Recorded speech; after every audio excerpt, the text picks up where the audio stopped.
Maharashtra TV news, आवाज सर्वसामान्यांचा। Breaking news. गाव नकाशानुसार अतिक्रमित शिवरस्ते व पानंद रस्ते मोकळे। डोंगरगाव मानोरी शिवरस्त्यावरील 6 वर्षांचा वाद अखेर मिटला। गाव नकाशानुसार अतिक्रमित व बंद झालेल्या शिवरस्ते तसेच पानंद रस्ते मोकळे करण्याच्या मोहिमेला निफाड तालुक्यातील डोंगरगाव येथे मोठे यश मिळाले आहे।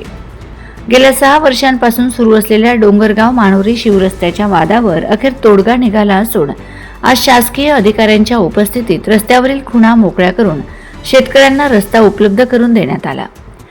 यावेळी उपस्थित शेतकऱ्यांनी शासनाकडे मागणी करत लवकरात लवकर शासकीय निधीतून संबंधित रस्त्याची कामे सुरू करण्यात यावीत अशी अपेक्षा व्यक्त केली। या कारवाई दरम्यान भूकर मापक शैलेंद्र सिंग राजपूत, मंडळ अधिकारी संतोष डुंबरे, लासलगाव पोलीस कॉन्स्टेबल राहुल बस्ते, पोलीस कॉन्स्टेबल सागर आरोटे, ग्राम महसूल अधिकारी शुभम पाटसकर, पोलीस पाटील संजय वाघ, बांधकाम विभाग निफाडचे ज्युनियर इंजिनियर सुभाष अहिरे तसेच कनिष्ठ अभियंता तुषार गोल्हार उपस्थित होते। तसेच डोंगरगाव येथील शेतकरी गोपीनाथ शंकर सांगळे, बाबूराव नामदेव सांगळे, काशीनाथ शंकर सांगळे, हरी रतन नागरे, नंदू गंगाधर नागरे, विठ्ठल विश्वनाथ सांगळे, अजित निवृत्ती सानप, दगू गोविंद आव्हाड यांच्यासह अनेक शेतकरी मोठ्या संख्येने उपस्थित होते।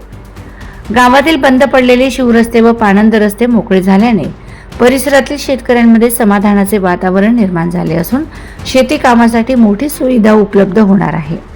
वंदे महाराष्ट्र टीव्ही मीडिया प्रतिनिधी संध्या निर्भवणे, चांदवड।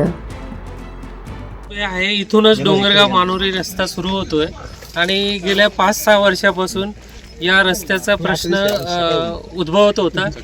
मुलांना वगैरे येण्या जाण्यासाठी सोय नव्हती। पावसाळ्यात पूर्ण गुडघ्या इतकं पाणी राहायचं या रस्त्यावर आणि मोठं सर्व भूधारकांच्या सहकार्यानं आणि वेळोवेळी तहसीलदार, भूमी अभिलेख या कार्यालयात भेटी देऊन अर्ज वगैरे देऊन तर खूप मेहनत घेऊन आज रोजी या रस्त्याचं हद्द आणि खुणा दाखवून मिळालेले आहे आणि अपेक्षा आहे की सरकारी जी यंत्रणा आहे ती ही काम पूर्ण करण्यासाठी सहकार्य करेल आणि रस्ता लवकरात लवकर मुलांसाठी, शेतकऱ्यांसाठी, वाहनांसाठी व्यवस्थित होईल आणि सुरळीत होईल अशी अपेक्षा करतो।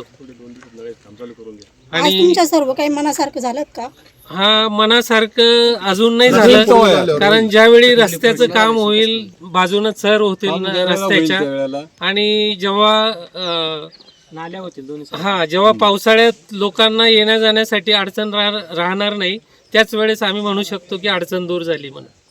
परंतु आता तुम्हाला सर्व शासकीय अधिकाऱ्यांनी सर्वांनी मदत केली आहेत ना? हा, शासकीय अधिकाऱ्यांची मदत झाली आहे भरपूर आणि भविष्यात पण ते मदत करतील अशी अपेक्षा करतो आणि मीडियाचे सर्व भूधारकांच्या वतीने आम्ही आभार मानतो।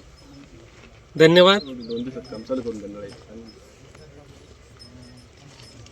वंदे महाराष्ट्र टीव्ही न्यूज, आवाज सर्वसामान्यांचा। अशाच नवनवीन बातम्या पाहण्यासाठी आमच्या चॅनलला सबस्क्राईब करा, बेल आयकॉनला क्लिक करा।